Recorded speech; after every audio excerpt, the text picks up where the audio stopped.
அவர் நிழலில் வாஞ்சையுடன் அமர்ந்து அவர் மதுர கனிகளை புசித்திடுவே. அவர் நிழலில் வாஞ்சையுடன் அமர்ந்து அவர் மதுர கனிகளை புசித்திடுவே.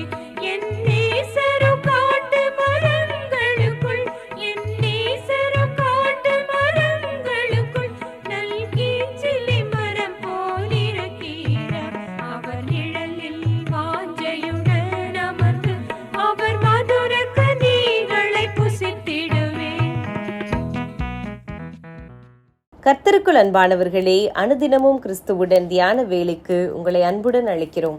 இன்றைய தியானத்திற்கான வேத வாசிப்பு ஆதியாகமம் 37ஆம் அதிகாரம் வசனங்கள் 17 முதல் 24 வரை. தியானத்திற்கான தலைப்பு காரணங்கள் 2. ஒருவரை ஒருவர் நோக்கி இதோ சொப்பனக்காரன் வருகிறான். ஆதியாகமம் 37:19. நம்மை குறித்து பிறருடைய மனநிலை எப்படி இருக்கிறது என்பதை அறியாமலேயே நாம் அலட்சியமாய் இருந்து விடுகிறோம்.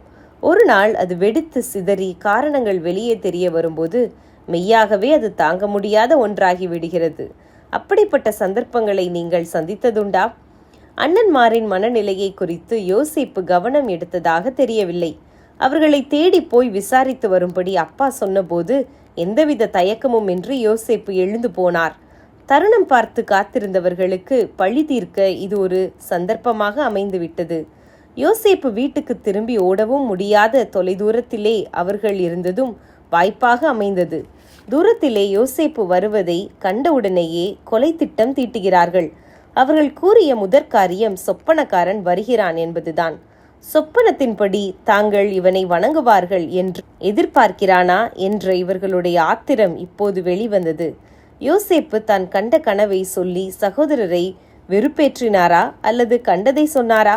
அடுத்ததாக யோசேப்பு தன் சகோதரரிடத்தில் வந்தபோது அவர் உடுத்தியிருந்த பலவர்ண அங்கியில் அவர்கள் பார்வை விழுந்தது.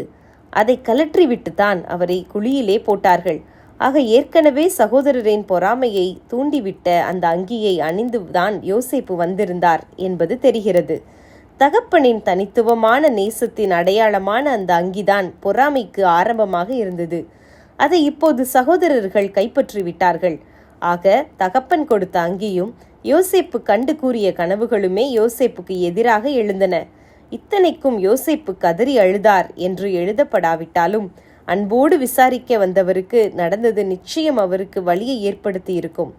நமக்குள் கோபமோ பொறாமையோ இல்லாதிருந்தாலும் நம்மை சுற்றிலும் அப்படியான ஒரு வலை பின்னப்படுவதற்கு வாய்ப்புகள் உண்டு.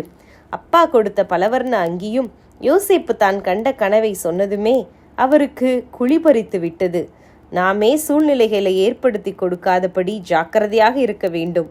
மேலும் இப்படியாக தாக்கப்படும் போது யோசேப்பின் வாழ்விலிருந்து கர்த்தர் யாவையும் பார்த்து கொள்வார் என்பதை கற்றுக்கொண்ட நாம் பொறுமையை காத்துக்கொள்வது சிறந்தது.